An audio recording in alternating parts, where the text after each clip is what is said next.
अस्सलामु अलैकुम वरहमतुल्लाहि वबरकातहू। हज्जाज बिन यूसुफ को उमर बिन अब्दुल अजीज़ ने देखा जहन्नम में, आंतें फटी हुई है, पेट फटा हुआ है, आंतें निकली हुई है और ऐसे गधे की तरह चक्कर काट रहा है। तो पूछा क्या हाल है? तो कहा बस ईमान के आस पे पड़ा हूँ कि कभी तो अल्लाह जन्नत में डालेगा। अगर ईमान पे खात्मा हो जाता है और आमाल का ज़ख़ीरा नहीं है तो अल्लाह का कानून है जहन्नम। क्या है? अल्लाह का कानून है जहन्नम। मुर्दा जो बताए ना ख्वाब में हमेशा सही होता है। मुर्दा जो हमें ख्वाब में आके बताता है वो हमेशा सही होता है, चाहे ख्वाब अच्छा हो चाहे बुरा हो मरहूम के हक़ में। तो अल्लाह ताला का भी फज़ल व करम है कि उसने ये भी रखा कि मरहूम के लिए हम ऐसा सवाब करते रहे, उनके बख्शिश का सामान बन जाते हैं। तो प्यारे इस्लामी भाई और बहनों, अगरचे हमें ख्वाब आए या न आए, अक्सर तो ख्वाब आते ही रहते मरहूम के हक़ में, हमारे मरहूम के हक़ में हमें अक्सर ख्वाब आते रहते, अच्छे बुरे ख्वाब आते रहते। तो हमारा फ़र्ज़ क्या बनता है कि हम अपने मरहूम के हक़ में ऐसा सवाब करते रहे। अगरचे ख्वाब आए या न आए फिर भी हमारा फ़र्ज़ बनता है कि हम अपने मरहूम के हक़ में हमेशा ऐसा सवाब करते रहे। तो अगर ईमान है और अमल नहीं है तो सीधा इंसान जन्नत में नहीं जाएगा, वाया होकर जाएगा, जैसे प्लेन वाया होकर जाता है।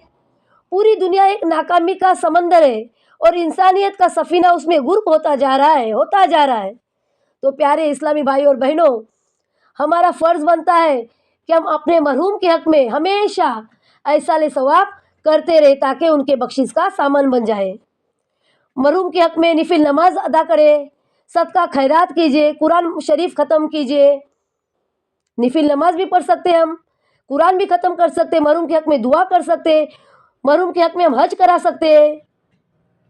तो हमारा फ़र्ज़ बनता है कि हम अपने मरहूम के हक़ में हमेशा हमेशा ऐसा सवाब करते रहे। प्यारे इस्लामी भाई और बहनों, ख्वाब का आना ही ज़रूरी नहीं है, हमारा फ़र्ज़ ही बनता है कि हम हमेशा अपने मरहूम के हक़ में ऐसा सवाब करें। मैं तमाम मुसलमान भाई और बहनों से रिक्वेस्ट करती हूँ कि बराए मेहरबानी रमज़ान के महीने में ज़्यादा से ज़्यादा अपने मरहूम के हक़ में ऐसा सवाब कीजिए, क्योंकि रमज़ान के महीने में निफिल फ़र्ज़ के बराबर हो जाता है और फ़र्ज़ का दर्जा तो उससे भी आला दर्जा होता है। और रमज़ान के महीने में फ़र्ज़ की ताकत और भी बढ़ जाती है।